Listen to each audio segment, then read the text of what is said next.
Bienvenue sur Leadershift, le podcast qui fait bouger votre leadership. Bonjour, c'est Vincent. Le 100e, on y est. C'est le 100e épisode de Leadershift. Je suis super content d'être arrivé à cette milestone parce que quand j'ai commencé il y a un peu plus de 2 ans, je me disais comme beaucoup des choses que j'ai commencé sur les médias sociaux, j'allais pas forcément durer très longtemps. J'ai aussi lancé des choses au niveau privé, au niveau de chaîne YouTube, etc. Mais au bout d'un moment, quand personne n'écoute, c'est difficile. Et du coup, le podcast, il y a des personnes qui écoutent. Et on y reviendra plus tard. Donc, je suis très content de faire ce 100e épisode. J'ai un petit peu, vous entendez à ma voix, un petit peu excited, on dirait, en bon français. J'ai un certain nombre de questions. Merci beaucoup aux personnes qui m'ont posé des questions. Ça m'a fait très très plaisir. Et du coup, j'espère pouvoir continuer à le faire, répondre à des questions lors des prochains épisodes. Je vais les prendre je crois que c'est l'ordre d'arrivée, à peu de choses près. Donc voilà, allons-y joyeusement. Et puis vous verrez, on aura un morceau de rétrospective, peut-être un morceau sur le futur. Donc voilà, allons-y joyeusement dans le désordre le plus total. Première question de mon ami Neil. Salut Neil, merci beaucoup pour ta question. Que penses-tu? Quelles sont les astuces d'un management efficace et d'une légitimité forte lorsqu'on dirige des collaborateurs nettement plus âgés que soi, environ 30 ans de plus? Alors, il donne une partie de la réponse. De mon point de vue, je dirais qu'en écoutant les collaborateurs, en les comprenant, curiosité, confiance, empathie, ça peut toujours fonctionner. C'est seulement délicat de passer du collaborateur standard à chef quand on est nettement plus jeune. Tu vois, Neil, en fait, j'allais pas faire une réponse extrêmement différente de celle que tu as faite. Je pense que les mots que tu as, compréhension, curiosité, confiance, empathie, c'est absolument ça, absolument parfait.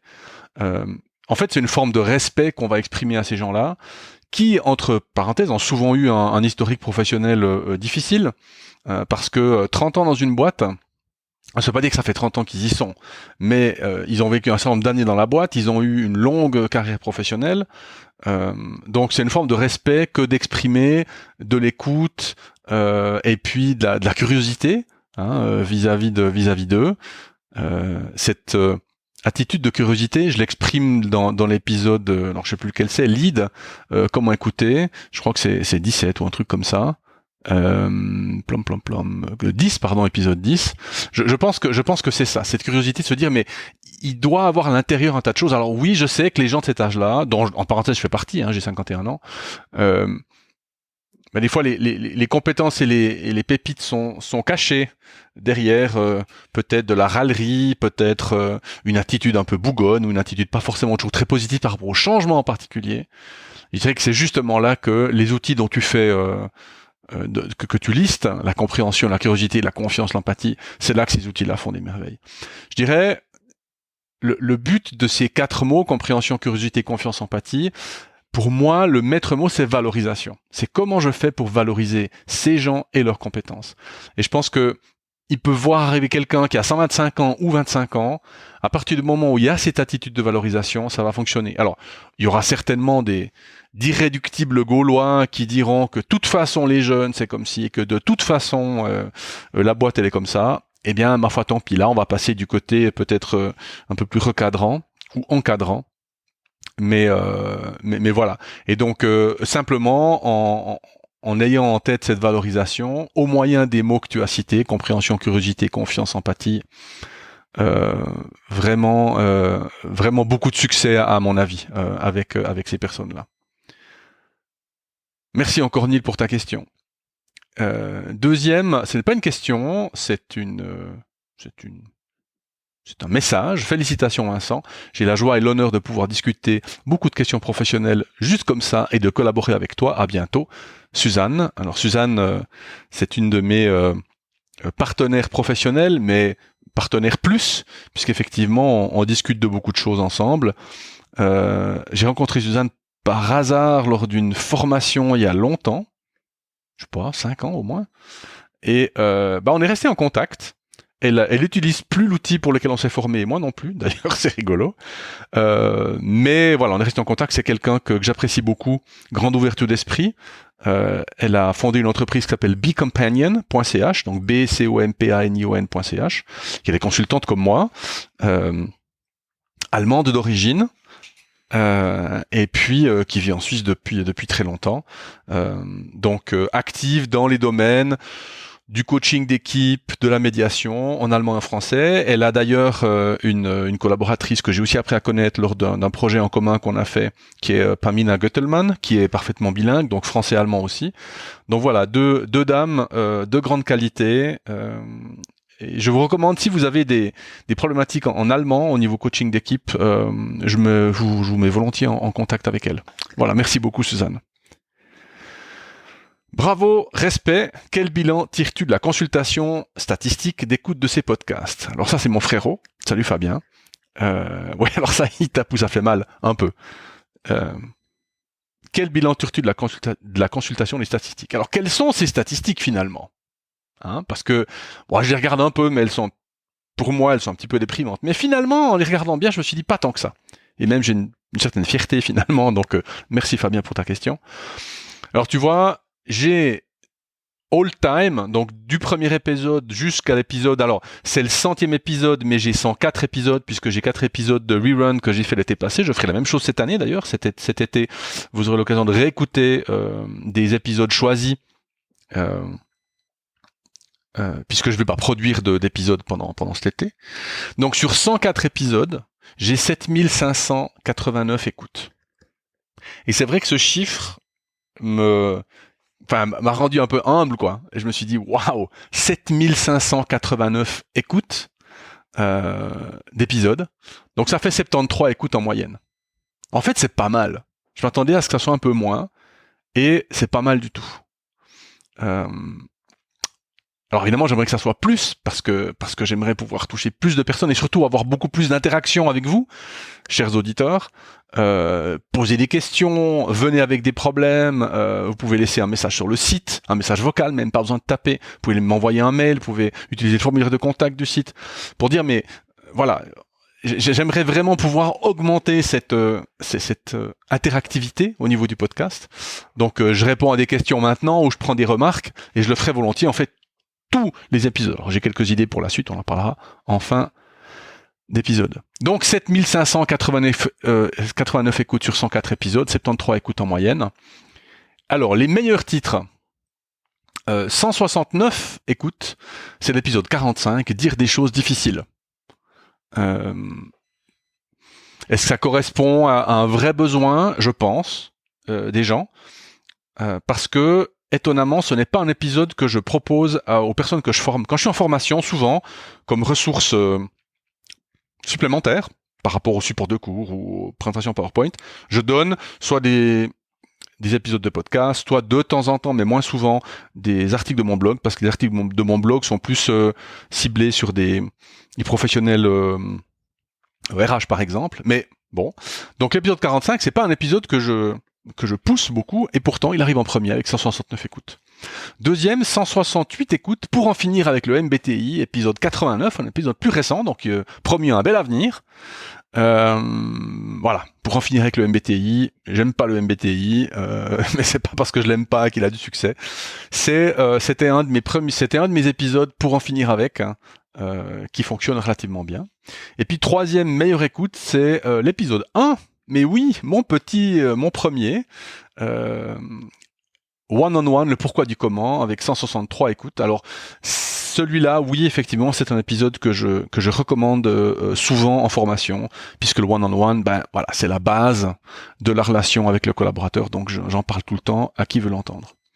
Donc voilà les meilleurs épisodes. Et alors, là où j'ai vraiment été humbled, comme on dirait en bon français, j'ai regardé les statistiques et j'ai regardé les pays.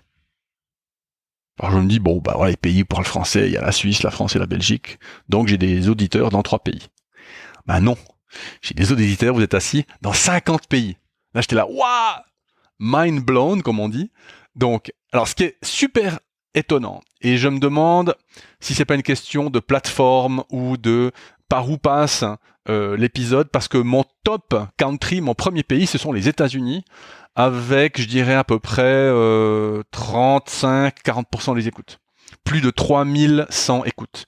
Et je pense en fait que ce sont des gens qui doivent écouter à travers un compte fait aux États-Unis, même s'ils sont en Suisse ou en France. Donc bon, c'est un petit peu mystérieux, mais en tout cas, premier pays, United States of America. Deuxième pays, la Suisse, avec 2700 écoutes. Et puis, troisième pays, la France, avec 618 écoutes. Puis alors après, je vous liste juste les pays parce que ça me fait plaisir. L'Irlande, alors demandez-moi pas pourquoi, l'Irlande, la Belgique, pays francophone, l'Espagne, l'Ukraine, bon, l'Ukraine, je suis content, plus de 100 écoutes en Ukraine, je suis super content, je sais pas dire bonjour en ukrainien, mais volontiers. Canada, bon, il y a des francophones au Canada, Singapour, alors il y a peut-être des expats, bon, Suède, Royaume-Uni, Vietnam, Brésil, Mexique, Allemagne, Inde, Russian Federation, 18 écoutes, Morocco, Maroc, Turquie, Angola, 8 écoutes, Argentine, Roumanie, Italie, République dominicaine, Danemark, Haïti, Australie, Arabie Saoudite, Colombie, Égypte, Indonésie, Pérou, Bhoutan, Émirats Arabes Unis, Pakistan, République de Corée du Sud, Cameroun, Pays-Bas, Hongrie, Martinique, Sénégal, Algérie, Suriname, Finlande, Uruguay, Saint-Vincent et les Grenadines, Tunisie, Japon, Lituanie, Chili. Et c'est 50 maximum, je vois en bas de la page. Donc j'ai plus de pays. Je vous ai dit 50, mais en fait c'est certainement plus, puisque j'ai effectivement le Chili avec 2 écoutes. Donc je pense d'avoir des pays avec une écoute, mais SoundCloud me donne que les 50 top pays depuis toujours. Incroyable. Cette liste de pays, incroyable. Enfin, je sais pas ce que vous pensez, mais moi c'est vraiment, ouais, je sais pas comment le dire, mais c'est très très touchant en fait d'avoir des gens qui écoutent depuis autant de pays dans le monde. Donc ça me fait évidemment très très très plaisir. Alors, donc au niveau statistique, quel bilan j'en tire finalement? Eh bien que je suis motivé à continuer à produire du contenu pour vous, parce que c'est pas toutes les semaines simple. Un épisode quand j'ai la flemme, vous en aurez peut-être remarqué certains, par exemple quand je commande un article ou je vous lis des morceaux d'articles, sont de bons épisodes, mais ils me demandent assez peu de préparation. L'épisode, un des derniers là, l'épisode sur la confiance et la motivation, épisode 96-97. Là, j'ai 4-5 heures de préparation, parce que je dois préparer le contenu avant, lire des articles scientifiques, faire des résumés, etc., puis ensuite enregistrer le podcast. La post-production, c'est automatisé, donc ça va très très vite, hein. Je fais quasiment rien. Donc heureusement. Mais voilà, donc ce sont justement ces interactions, tous ces pays, vos questions, qui font que je continue à me motiver pour produire du contenu toutes les semaines. Et donc on va continuer sur le même rythme. Donc voilà un peu le bilan que j'en tire. Merci pour ta question, Fabien. Alors, une question d'Olivier. Olivier qui est un participant à une de mes anciennes formations, que je reverrai d'arriver bientôt pour le brevet fédéral de spécialiste de la conduite d'un groupe, qui m'écrit la chose suivante. As-tu suivi tout le mouvement Nobody Wants to Work Anymore qui s'est installé aux USA principalement dans les chaînes de restauration rapide? Qu'en penses-tu? Est-ce que ce monde d'après, dont tout le monde rêvait, aurait au moins laissé une maigre trace parmi les travailleurs un peu essentiels mais surtout dispensables? Va-t-on voir un réel changement dans le monde du travail post-pandémie? Il semblerait que même Biden se rende compte du fossé croissant des inégalités et qu'il cherche des solutions. Alors merci Olivier.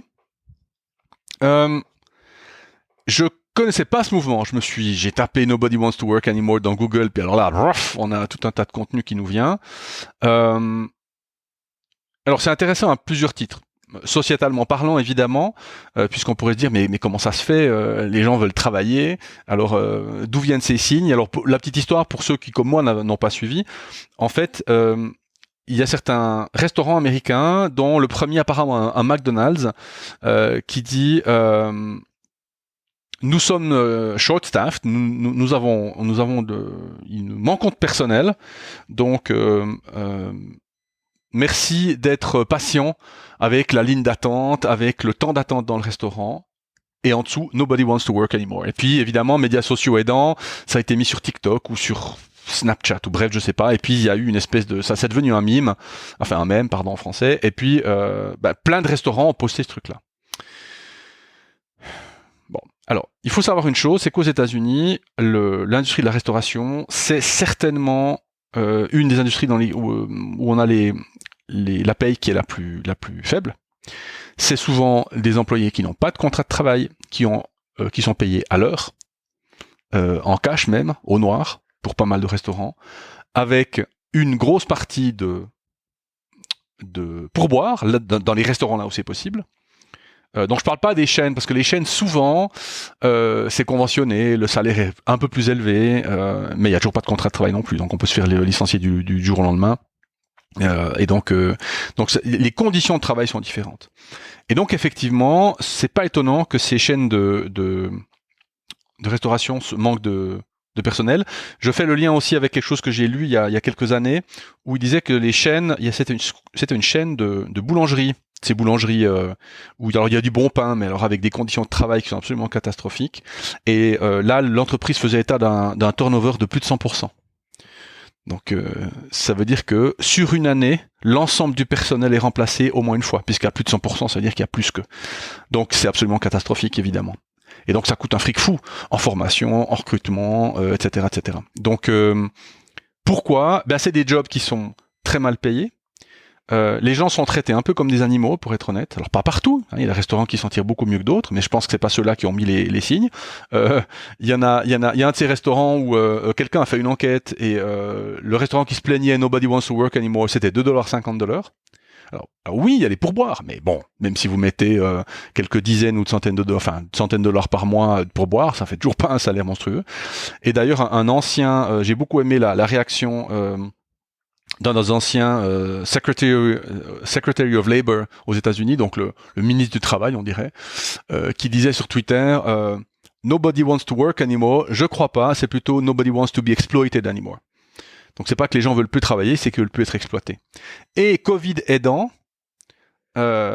avec aussi évidemment ces gens qui travaillent dans des espaces hyper confinés, avec beaucoup de chaleur, avec des masques qui sont mis, pas mis, etc. Donc une question de pression sur le risque sur la santé, évidemment. Donc peut-être aussi une des raisons pour lesquelles, non pas seulement une raison financière, mais aussi une raison sanitaire.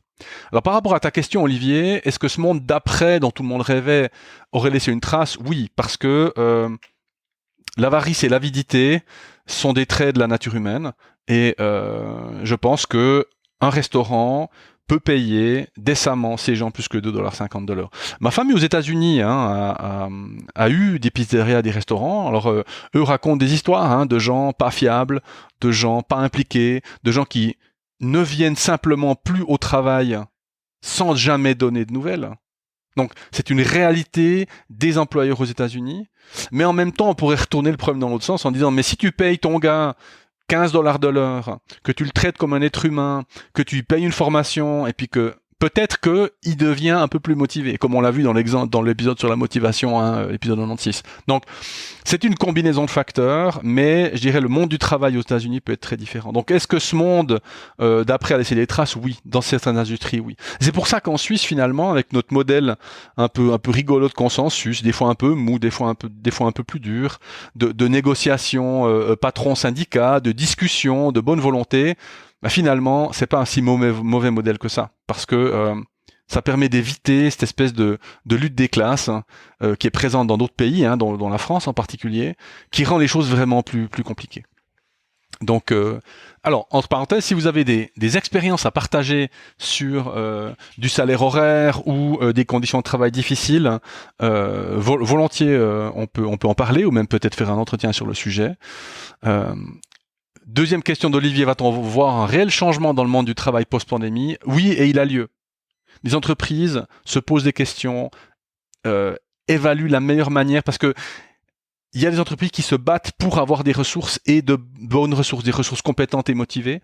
Et pour des raisons historiques, tout le monde n'est pas compétent et motivé, simplement parce que la motivation, ça dépend aussi du parcours personnel. Compétent parce que ça dépend des besoins de l'entreprise, qui sont pas les mêmes que ceux d'il y a 10 ans, d'il y a 20 ou d'il y a 30 ans. Donc ces ressources-là peuvent être rares en fonction de certaines industries. Et donc les employeurs rivalisent d'avantages, de perception, de marque employeur pour attirer ces gens chez eux, et en particulier les personnes des nouvelles générations. Alors ça fait un peu vieux con quand je dis ça, mais ces gens-là n'ont pas les mêmes motivations au travail que nous. Moi, je suis né en 1970, donc moi, j'ai grandi dans un monde professionnel et il fallait faire carrière. J'ai jamais, avant l'âge de 40 ou 45 ans, imaginé faire autre chose qu'avoir carrière, gagner plus d'argent, avoir plus de responsabilités. Il me semble que c'est un peu le chemin suivi par beaucoup de gens sans se poser trop de questions, quoi. Et je crois que vraiment une nouvelle génération très différente. Je parlais encore hier avec une collègue dans la fonction publique qui a certainement moins de 35 ans et qui me disait écoute, parce que elle a entre guillemets perdu au sein d'une organisation, elle a perdu 40% de son taux de travail. Puis moi, j'ai dit, un peu comme un boomer, quoi. Je disais, mais ça va, comment tu l'as pris? Puis elle me dit, mais non, mais très bien, en fait, je suis plutôt contente. Je cherche de toute façon un bon équilibre. Je pouvais de toute façon pas augmenter mon taux, donc finalement, c'est pas un problème. Génial. Et donc, mais voyez qu'en termes de changement pour le monde du travail, c'est vraiment une dimension à prendre en compte. Et c'est pas facile. Ni pour les RH, ni pour les patrons, ni pour les gens qui veulent se faire engager d'ailleurs. Donc, et moi, j'essaie de parler de ces choses-là à mes clients, à mes clientes, quand je les vois, quand on en discute, quand on aborde le sujet. J'ai récemment aidé un entrepreneur de la région à écrire une annonce pour un poste, puisqu'il engage quelqu'un. Et j'ai dit, mais il pourrait travailler depuis la maison? Puis il dit, ouais, je pense, en 2 jours par semaine, certainement, parce qu'il y a des plans à faire, il y a des projets et tout. Je dis, mais mets-le dans ton annonce, Parce que ça, typiquement, il a dit, tu vois, j'y avais pas pensé. Et c'est un peu ces changements de mentalité-là, parce que finalement, il s'agit pas de mettre, comme on le dira dans le prochain épisode, alors je vous le dis ça parce que je l'ai déjà enregistré, mais il paraîtra la semaine d'après, il suffit pas de mettre des canapés et puis des baby-foot dans les boîtes pour que les collaborateurs se sentent bien. Peut-être qu'il suffit aussi de dire ce qu'on fait déjà.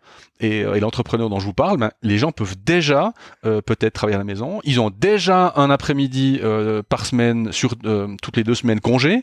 Donc, il y a un certain nombre d'avantages qui sont peut-être aussi simplement à montrer pour que les gens soient intéressés et attirés par l'entreprise. Donc là, c'est un vrai débat, ce New Work. C'est d'ailleurs le sujet du prochain épisode. C'est un entretien que j'ai enregistré avec Nicole Kieshauer, dont je me réjouis beaucoup que vous puissiez l'écouter. Voilà Olivier. Volontiers encore une discussion. D'ailleurs, si c'est un sujet qui t'intéresse, peut-être qu'on pourrait même faire un entretien à ce sujet-là. Et puis, on va passer au dernier commentaire. C'est Pascal que j'ai rencontré au BNI, au Business Network International, qui me dit « Joli parcours, cher ami, et de plus, toujours motivé et motivant, au top. » Ah, merci Pascal. Je pense que tu es une des personnes les plus positives que j'ai rencontrées dans ma vie, je crois. Du coup, ce que tu me dis m'étonne pas, même si je suis pas, à mon avis, toujours motivé de la même manière pour ce podcast, mais merci beaucoup pour ce commentaire. Voilà les commentaires et les questions que j'ai reçus. Je suis très touché par vos messages et les commentaires que j'ai reçus. Merci beaucoup à vous. Alors pour la suite. La suite du podcast, j'aimerais pouvoir impliquer plus de personnes. Donc je vais faire plus d'entretiens. Je vais aussi essayer de vous faire des recommandations de lecture, de podcasts, de musique peut-être aussi de temps en temps. Sortons un petit peu du domaine professionnel uniquement. Parce que je me dis que ça peut aussi vous donner des fenêtres sur certaines des choses que j'aime bien faire et qui sont importantes pour moi. Il y aura aussi peut-être des invités récurrents. Je l'espère, puisque je suis en train d'essayer d'agrandir l'entreprise avec des nouvelles personnes, nouveaux associés, nouveaux collaborateurs, collaboratrices. Alors, c'est encore un petit peu secret pour l'instant, donc pas d'annonce, mais c'est un effort que j'ai commencé en début d'année, et j'espère qu'il portera ses fruits bientôt. Donc des entretiens peut-être réguliers, des recommandations, et toujours du contenu qui va continuer, alors lui, à être dans le même ordre d'esprit, hein, dans le même esprit, le management, le leadership, l'entreprise, le monde du travail. Et donc voilà, si vous avez des idées, des questions, évidemment, je les prends volontiers. Merci beaucoup de votre fidélité, d'écouter ces épisodes du podcast. Je me réjouis en fait d'avoir vos commentaires et vos questions. Je vous souhaite une bonne semaine jusqu'au prochain épisode. Ciao.